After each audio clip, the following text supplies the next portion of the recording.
আসসালামু আলাইকুম রহমতুল্লাহ বারিকাত। আজকে আমি আপনাদের সামনে একটা উদাহরণস্বরূপ কিছু কথা বলবো। এক গ্রামে এক মেধাবী স্টুডেন্ট ছিল। ছোটোবেলা থেকে সে 5 ওয়াক্ত সালাত পড়ত এক এবং কোরআন তেলাওয়াত করত।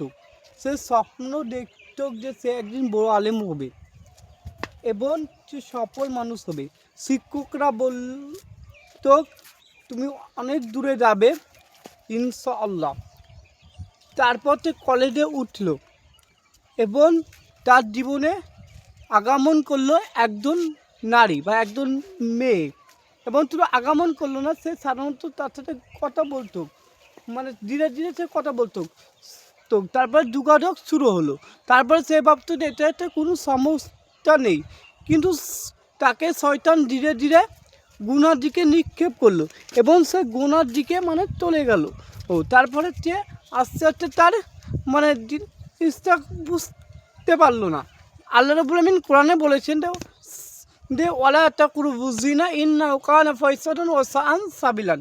সুতরাং তোমার জিনার নিকটবর্তী হয় না, তোমার জিনার দ্বারে কাছে দিও না, যে রাস্তায় দিও না তোমার সেই রাস্তায় দিও না।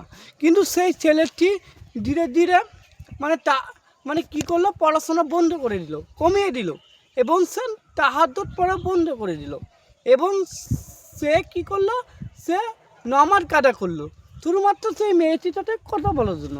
ফোনে সেই মেয়েটির সাথে গুগাদো করলো। সে ভাবতো যে সেই মেয়েটি তার কাছে ছেড়ে কখনো যাবে না, কিন্তু একদিন সেই মেয়েটি তাকে ছেড়ে চলে গেল এবং সে ভেঙে পড়লো, সে এবং নিজে হতাশ হয়ে গেল।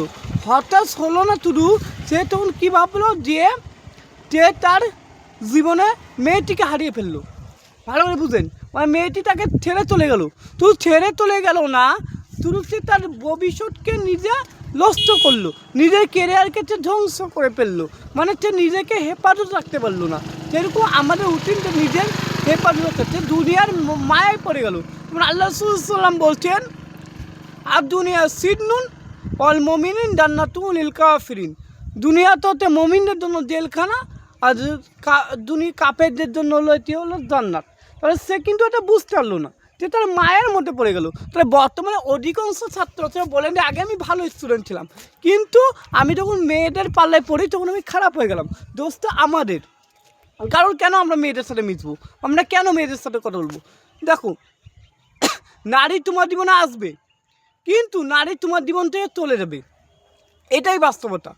যদি তুমি নিজের কেরিয়ারকে যদি না প্রস্তুত হলেও, তাহলে তোমার নারী তোমাকে থাকবে না। আজকের মতো এখানেই দেখা হতে পরবর্তী নতুন ভিডিও। আসসালামু আলাইকুম রহমতুল্লাহ বারাকাতুহু।